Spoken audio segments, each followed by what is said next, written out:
Welcome to AI for You. Today's prompt is about making the most out of in person events, specifically conferences, but you could adapt this for other events as well. I go to a lot of events, and it can be overwhelming going through schedules, speakers, and sessions, trying to figure out what your ideal itinerary is. Add to that the opportunities for networking and connecting at these events. So it's important to have a strategy for that and to be prepared with good questions instead of just saying, "Hi, I really liked your session." This prompt will help you select the most relevant sessions for your role and goals, the speakers you should connect with, and what questions you might ask them, and the additional opportunities you should take advantage of. I've actually created a custom GPT out of this prompt, and I like to pair it with my solo travel itinerary planner GPT to make the most out of any event. The full prompt is in the show notes. In today's episode, we explore how AI is transforming the enrollment management landscape with Allison Turcio. Allison is the Assistant Vice President for Enrollment and Marketing at Siena College. She is also a marketing professor, a consultant, the host of the Application Podcast, and a publisher of the Higher Education Marketers Digest. Let's jump right into the conversation.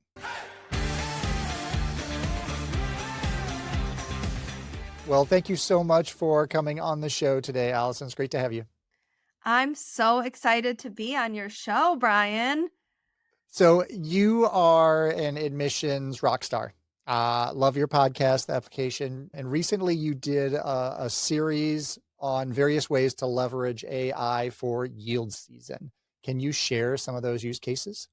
Oh my gosh, I had so many, it's almost hard to remember, but some of the ones that come to mind are ways you wouldn't necessarily think of using AI. So, for instance, I have a way that you can be using generative AI to actually help you scale note card writing. Because what happens when you pull out a note card? You take the pen, you put the pen to paper, and you're like, what am I going to say to this student? Right. But you can actually help it develop those templates for you. So then you're just copying using your handwriting and pasting. I mean, it really can be used for anything that you think you can be more efficient at. So, whatever your pain point is, it can help with that. Another way I really like to use it is write an email that you want to send to, let's say it's accepted students. We're talking in spring, so let's talk about admitted students. You're writing an email to them. So you write it because I feel very strongly about not using AI to be the origination of the content. So you're going to write this email to your accepted student audience. Where generative AI can help you with is getting it more segmented. So you can put it in and get multiple iterations really quickly. So I want to tailor this now for a student interested in biology, or I want to tailor this now for a student I know lives close to campus. I want to tailor this now for a student I know is a legacy student. Their parent came to my school, right? So you can quickly just get those tweaks in to make it feel really personal and more relevant to the student. Yeah, absolutely. And you hit the nail right on the head. You start with the original content with your human generated content, and then you use AI to help you like repurpose, retarget, and redistribute that because there are so many different ways, and even being able to automate some of that process and come up with the different categories of students. You can give it a whole list of different students and their interests, and it can categorize them and break them down and say, these 20 students should get this variation of the email. So I love that. Yeah, I think you really have to think of it as a helper, not a replacer.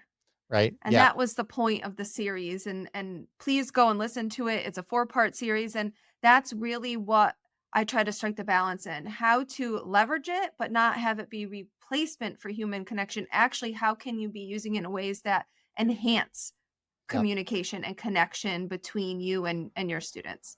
For sure. Yeah, that collaboration back and forth with the technology, I think Mhm. is one of the key ways to really help augment your own expertise, and you're the one that in the end has to like go through and validate and verify and make sure that everything's right, strategic and creative. But the tool can just help so much with that process. Yeah, it can't do the critical thinking piece. For And sure. it can never know your audience like you know your audience. I have a use case that we've been working on where we have done this kind of thing before, but it's hard to scale. Sending a quote from the student's essay to them, personalizing it on a print piece, going through. So we've done this, we've done it manually, but I was able to create a custom GPT where I was extracting the right quote, the right sentence for each student. But this requires human intervention and checking, because sometimes it would pull something that's not appropriate to put on a postcard. It might even be something that the student went through a difficult time, and that's not what you're trying to do. You're trying to pull out what they learned from that difficult time, the inspirational piece, the moving forward piece.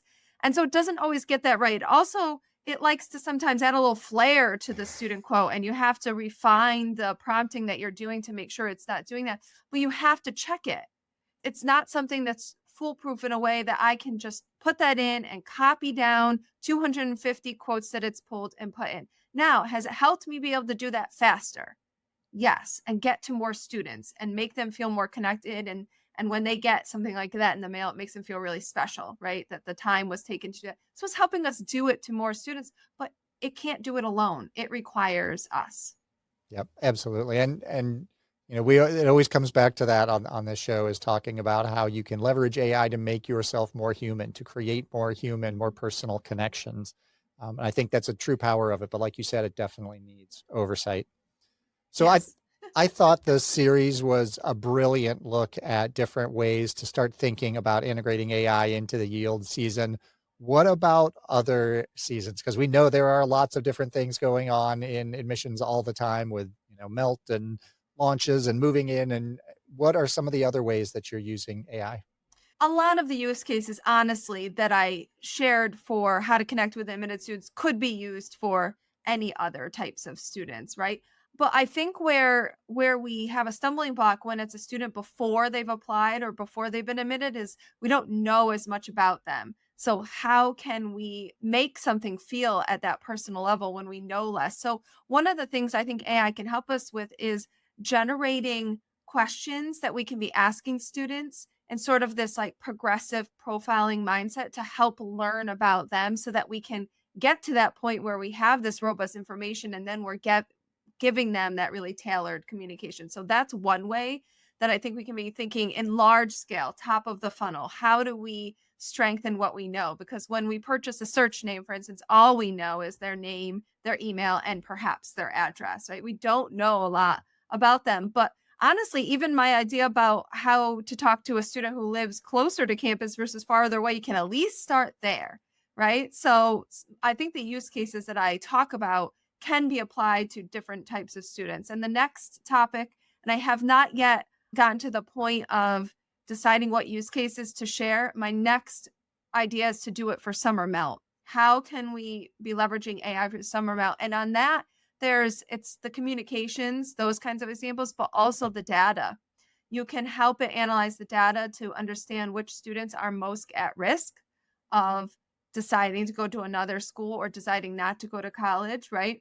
So there's going to be a lot of different ways it can help us strengthen that relationship with students over the summer and make sure they show up on move-in day and for the first day of classes. Yeah, that's great. And especially at that point where you have a lot of data on Yes. them, where you have a lot of that information that you can leverage. It's Especially fantastic. if you've been tracking all of those interactions that a student has had. It's the depth and the amount of interaction that you've had with a student tells you a lot more than just, again, that demographic profile information. And AI will help you to discover, or I guess it can help you to discover where those points are. Where are those breaking points? Is it 20 interactions? They're 99% of them are going to show. Where are they on that line? And it'll help you focus on the right students. Yep, for sure. For sure. So tell me a little bit about your AI journey. Where did you start getting into AI, and was it hesitant at first, or were you kind of all in? Gosh, I actually think one of the first episodes that I ever hosted, I think it might have been the second episode, was about AI on the application podcast. And I think it was more than 2 years ago. So I feel like I was a pretty early adapter at this.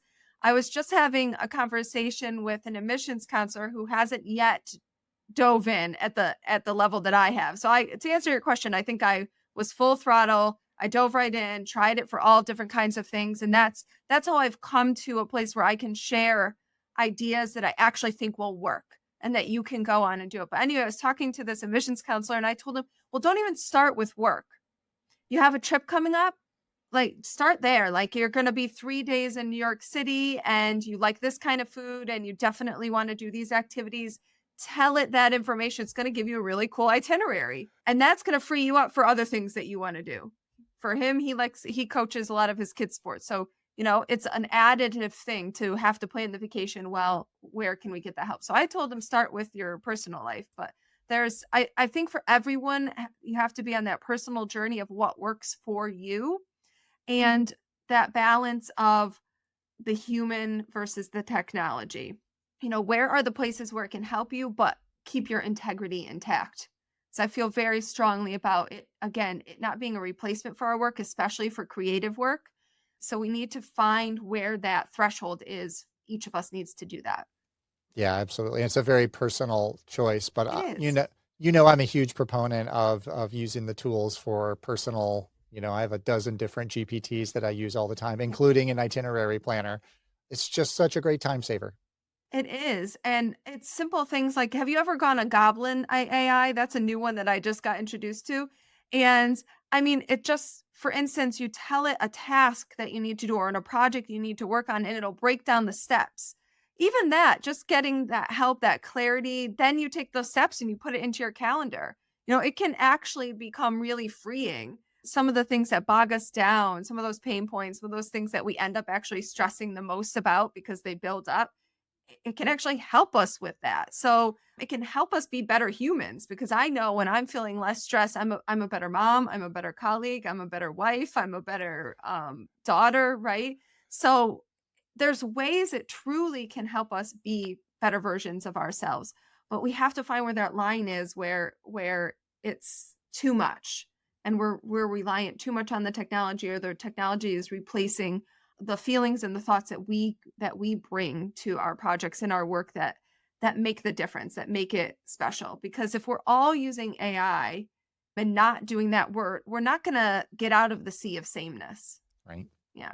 Yeah, we both talked with a lot of different people in higher ed. Why do you think AI adoption is so difficult for so many people in higher ed? What do you think the key challenges are? I think it's just like anything that's new. What are always those pain points? One is time. I have all of this and I can't see my way through having time to go try out these tools and see. I think there's always fear of something new.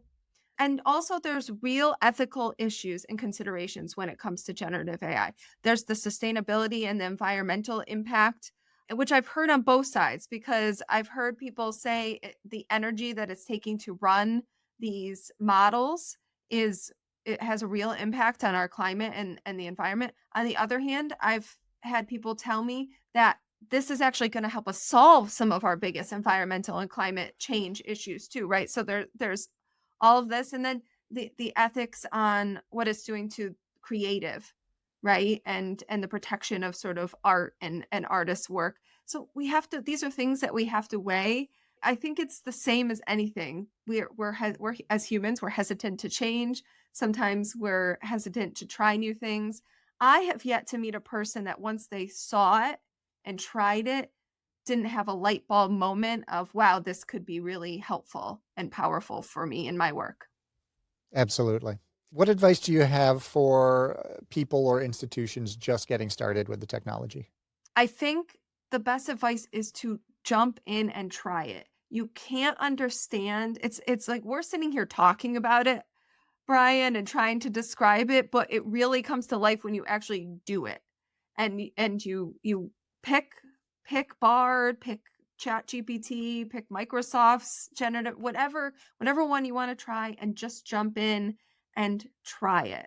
There's so many just like sample prompts out there that you could do, but you just get a feel for what it can do for you. That's the first step.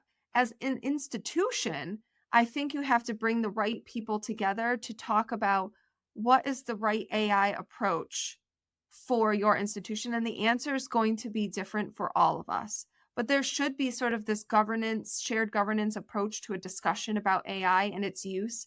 On college campuses, there's a lot of sensitivity around this because it's not just, I'm talking a lot about from my work as an enrollment professional and a marketing professional, but I also teach. And AI in the classroom opens up an entire different kind of conversation and the integrity around all of that, the academic integrity issues. On the other hand, this is a tool that's going to be available to all of these students in the workplace. It's already available to them. So we have to find the right way to teach them, because we would be doing them a disservice to not be talking about it, not be teaching it, because we're trying to prepare them for the future and the careers. We have to talk about it and do it. So, but how do we do that? That's a conversation to be having campus wide. What's the right approach to be using it in the classroom so that there's consistency. You don't have one professor talking about one thing and you have another professor saying, absolutely not. There's no way AI should ever be used anywhere, right? What is that balance and what's right for your community? So these are conversations we should be having because it's not going away. And I think, establishing those guidelines and setting up that governance is such a critical first step, because once you have that in place, it provides people the approval to start using these tools and start experimenting and playing, because we don't really even know all the capabilities of these tools. I No, mean, even the engineers that are building the tools don't really know everything that they can no. do. And we're always coming up with new ways to use it, new use cases and new integrations. I think there's just a world of opportunities out there. And so you need guidelines that are flexible because you can't know what it's going to become or Right. all the things that it can do. So maybe it's more thinking about it as guardrails. Where are our limits for how we're going to use it and what we think is an appropriate use of it, whether it be in the classroom or in the workplace. But in the meantime, if you're someone who's not sitting in that seat that can be moving and advancing these conversations on your campus, use it for your personal life. Like Brian was saying, he has one for travel planning. You can use it for shopping, for recipe. I mean, the use cases for your personal life are also fitness, putting together a fitness plan, a workout plan. I mean, there's so many use cases. So you can get familiar and come to your own conclusions for yourself and what those guardrails are for you in the meantime. What are some of the most interesting use cases that you've seen or heard from at other institutions or at your own institution? My use cases are really, really marketing focused. So I think the ones that help us get the most personalized are like that's my bias that I come with. I wrote my dissertation on audience centered higher education marketing, right? So for me it's anything, any ideas. And so if you're listening right now and you have one, I'd love to hear it. I shared a whole bunch in my series, but there's never ending ways where we can get something to feel more personalized. I think some of the like quick wins are some of my favorites. Like if you write a subject line, it can give you another 20 ideas and also analyze which one it thinks will have the best open rate or the best conversion rate once someone reads that email. Things like that are just quick wins that have impact in the day-to-day work. So those are the things that I like to look for. So I can't think of anything super unique or super special, but just I kind of like the everyday things that power up the work that you're already doing. And you talked a little bit about some of the risks and some of the future thinking that we need to be doing as we're using these tools from, ethical and preparedness side of things. We know that these tools are going to impact our jobs and our workflows. What can higher ed professionals start doing now to get themselves ready for, what the future of their job is going to look like?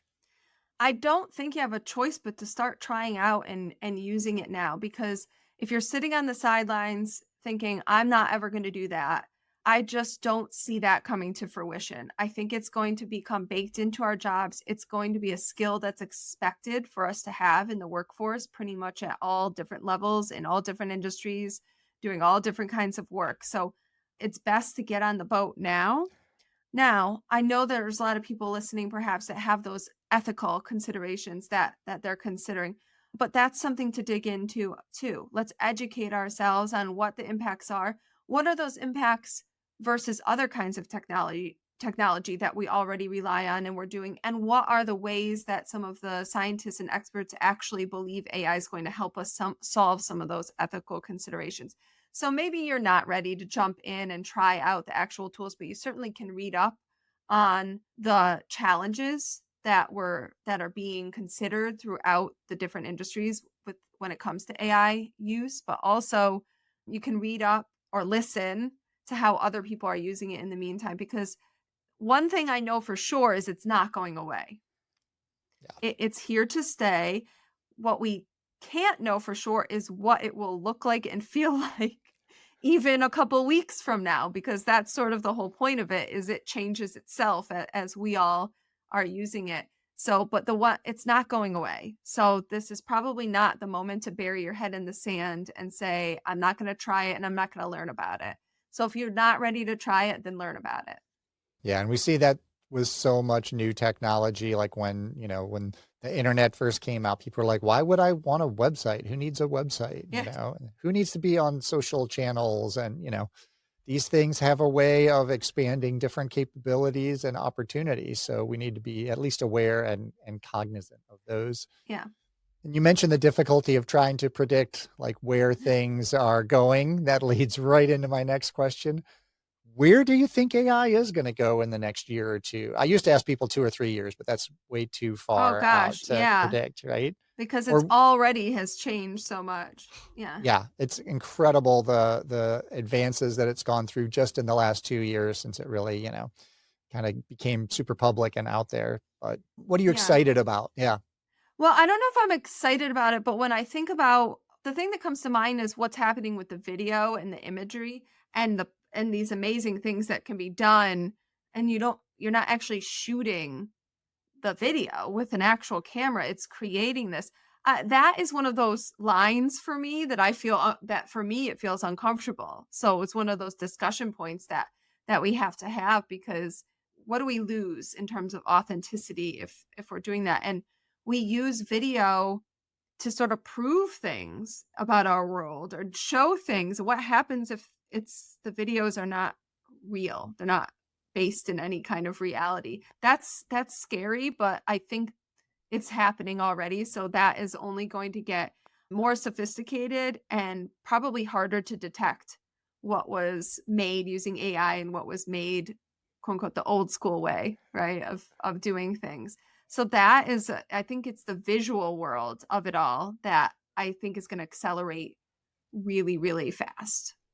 Yeah, I mean, we know Runway's partnered up with Lionsgate Entertainment, so there's gonna be a lot more AI-generated video in the entertainment that we see, and oftentimes that leads, a lot of the expectations for the work that we're putting out there. And we've had lots of discussion about this at the university and talking about, if you need some B-roll, maybe there's a good use case for it there, or, there are tools like in Premiere and Adobe's Premiere, you can extend clips. So if you need like 3 more seconds at the end of a video, then, but anytime you're creating something entirely from, a text prompt, you gotta, figure out how transparent you wanna be with your Yeah. audience about that, so you're not deceiving them about that. Well, like making a video that looks like your president is saying something they never Yeah. said. That's really disconcerting, that kind of idea. But it does also make me wonder if our comfort levels with all of this, we will naturally move. So I'm making this statement that I'm really uncomfortable with that right now. But in 2 years or something, is that just normal? And it has pushed me into a feeling of comfort. I don't know. Halda just released a couple weeks ago. I don't know if you saw this use of AI. So if someone comes to the website and they kind of fill out this, they it's not really an RFI form, but a form about themselves, and at the end they can ask for an AI phone call or an AI text, and you can talk to the AI on the other end, and it's really good at answering questions that you might have about an institution. And the same thing with the text message, it's pretty accurate as well. I mean, it can't do everything, but especially maybe for someone who doesn't like phone calls with actual real other human beings, or they feel like their questions aren't good questions, so they would rather not actually ask a real admissions counselor. I mean, there might be something here, but that might also become standard in our lives, that we're able to get our customer service done. Right now, it's hard to think about that because when you call, you almost always feel like you're just pressing 0 so I can get the real human that can help me. But it's becoming more sophisticated in a way that I think it actually will be able to answer those questions and solve the problems, maybe without human intervention. But where is our comfort level going to be? Any of that? How many of us are going to opt in to the AI option versus the real person option? I don't know. I think in surveys and things like that, people are likely to say they're going to choose the human if you ask them right now, but I suspect that user behavior might not reflect what the surveys say. Yeah, absolutely. And you see so much use of AI within customer service now. And I mean, a lot of times the human customer service experience is not ideal either. Maybe it's a, like we said, it's a collaboration, it's a combination of the two. The AI answers all your, broad questions, and it really kind of collects all the information. And then when it gets to a certain point, it can pass you along Yeah. to a skilled, trained human customer Yeah. service rep who can, solve your particular issue. And maybe that's a better interaction because all the triage sort of level stuff is out of the way. And maybe we actually have a better human connection, better human interaction when it's served up in that way. So maybe it gets used to enhance that human to human communication. It's possible. For sure. Absolutely. One of the questions I always finish with is, what use case is helping you the most in your job? Wow. There's so many ways that it helps me. I feel like I have to open up ChatGPT like right now and look at it and figure out my favorite way that it's helping. We mentioned, just for the sake, because it is so important, the iterations, taking a communication that I have written but having it create iterations of it for different audiences. That is something every day.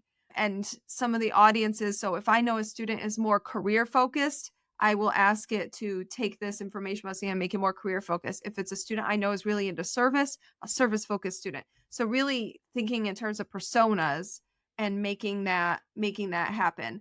But another way that I would say I'm using it, I'm going to talk about my teaching side, right? So funny story on my rate my professors. I have like a really good rating, but the student comment said she uses AI to grade, which is partially true. I don't use it to actually grade the work, but I take all these like scratchy notes, when I'm reviewing a student's, like say they've submitted a case study. So I put that into GPT to help make my notes more clear to the student.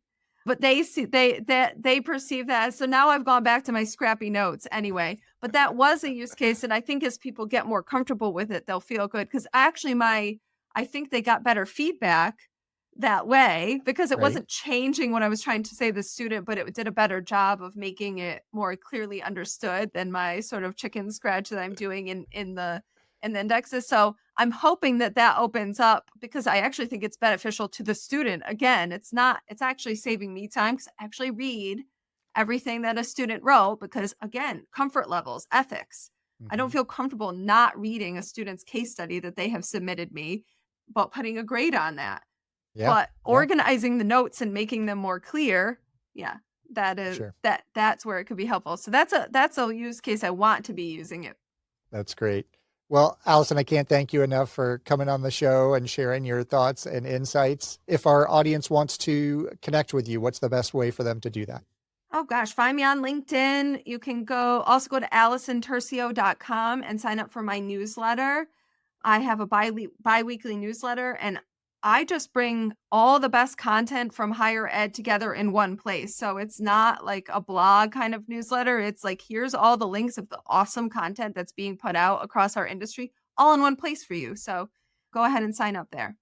It's a great newsletter and a great podcast, and so glad you were able to join us today. Thanks, Brian. It's always great talking with Allison. I particularly liked her emphasis on starting with human created content before using AI to adapt and personalize it for different audiences. This approach maintains authenticity while dramatically scaling our ability to make each student feel understood. Her recommendation to begin with personal applications of AI before bringing it into professional workflows offers a practical pathway for those hesitant to embrace AI. By finding that balance between human creativity and AI powered efficiency in our own lives first, we can more confidently integrate these tools into our institutional strategies. What stood out most to me is Allison's framework for institutional AI adoption. The idea of flexible guardrails rather than rigid guidelines acknowledges that AI capabilities are rapidly evolving, requiring governance that protects core values while allowing for innovation. As we navigate the next phase of AI integration in enrollment management, Allison reminds us that our unique understanding of our audiences remains our greatest advantage, one that AI can amplify but never replace. Please reach out to me with unique ways that you're integrating AI into your professional and personal lives. As always, blue skies and keep creating.